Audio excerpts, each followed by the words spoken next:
I'm Bruce Schwartz. This is Gypsy. We're going to use a shepherd's whistle to steer your dog in retriever training without the use of hand signals. So let me get my gun. Come.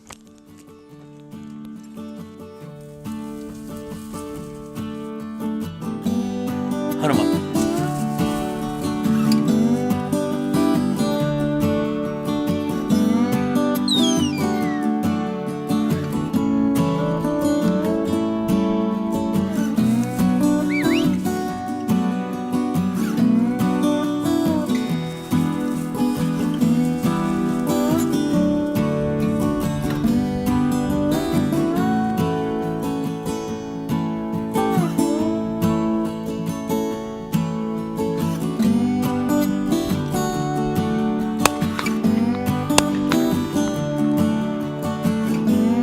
Back.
Steering is using a variable pitched whistle to direct your retriever left or right without the need of traditional hand signals. One signal tells the dog to turn left and another turn right. A long, slow signal bends the dog slowly, and a quick chirp turns him sharply. Steering commands are not intended to replace traditional hand signals, but more of an adjunct.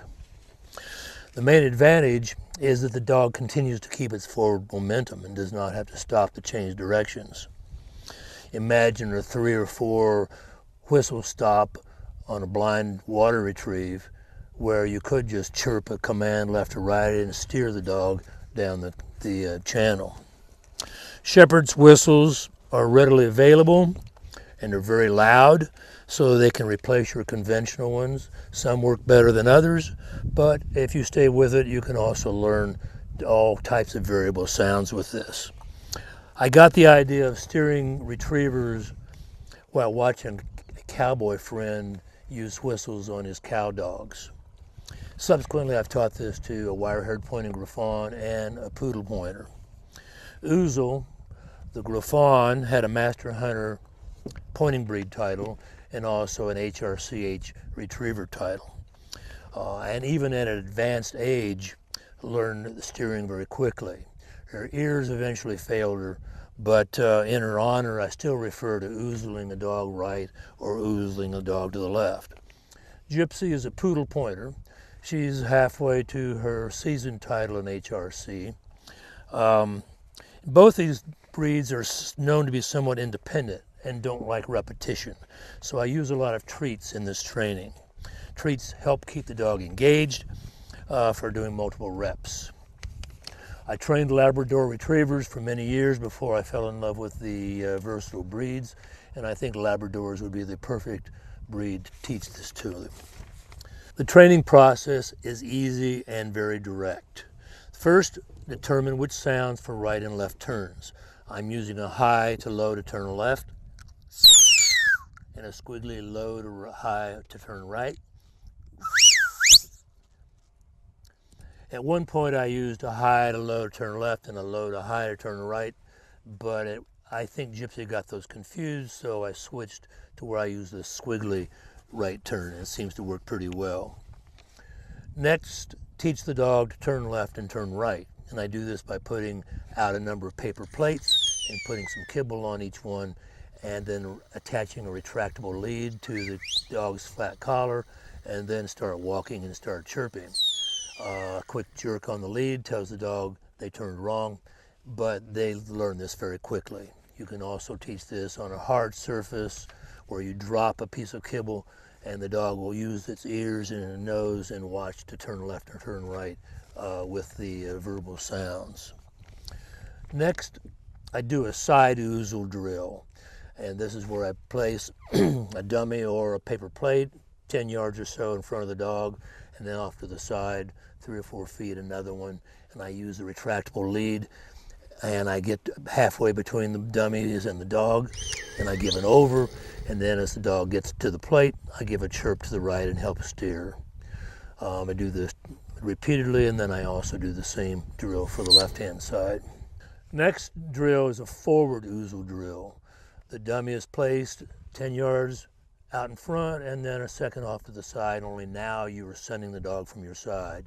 You give the dog a back, and as it gets close to the dummy, you give a chirp, and then you help use the lead to steer the dog. The Y drill is next. Throw one dummy out to one side, the other to the other side, a few feet apart, and you send from one and you chirp towards the other. Do this to the left and the right. The last drill is a 3 dummy visual drill, and this is where you place 1, 2, 3 out in front to the, perpendicular to you, and you send to one dummy and then you chirp to the other, and you repeatedly mix this up. So eventually you want to be in a position where the dog does not see the dummies, and so you hide these dummies just over a berm or behind some grass, so the dog has to take a turn before that dummy comes into his visual field, and then he says, oh yes, there it is, I got it. That reinforces the command. I really like a walking baseball type tune-up drill, and this is where you send the dog on a short mark, and while he's going for the mark, you toss another dummy off to the left, you walk over here, receive the dog, and then give the dog back up and give the dog an over to this one and a chirp, and as he does that, you flip another one to the other side. So you can walk across the field, do overs and backs, and then steering commands at the same time.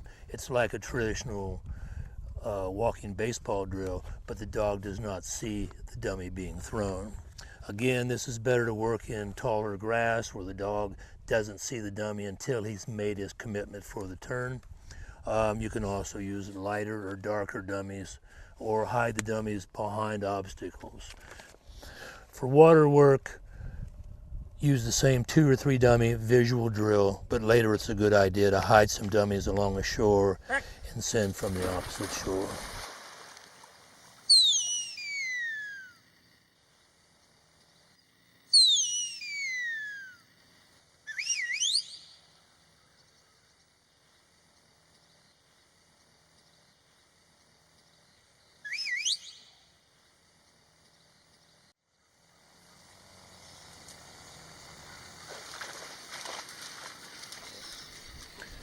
Okay, some final thoughts. I've not been very successful proofing this with the e-collar. If your dog refuses a command and you give it a stimulation, it will most likely sit. To make her pay more attention, at one point I tried to condition Gypsy by giving her a continuous low-level stimulation followed by a chirp command while we were doing the paper plate drill. But I really didn't like the steady dose of stimulation and have pretty much concluded that these drills are boring anyway. I think if I were doing this competitively, I would revisit using the collar in this manner to try to get a more direct response. If you get a refusal, it's nice to be able to give us a little dose of stimulus and then a chirp to teach the dog that, hey, pay attention. Ultimately, The more engaged your dog is, the faster it will learn these drills. So don't drain too often. Also, treats are excellent, but birds are the very best. I think Gypsy knows she'll get to the bird sooner if she takes the command, and she's also more willing to take a steering command than she is to stop on the whistle command and wait for a hand signal. So in hunting, I get high levels of compliance. It's very sweet.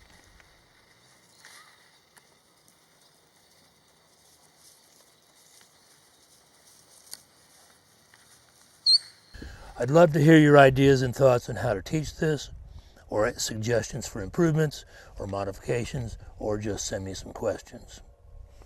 Admittedly, steering training is an advanced training technique, but I think it has some obvious advantages over traditional methods and could have a place in gun dog training as we go forward into the future.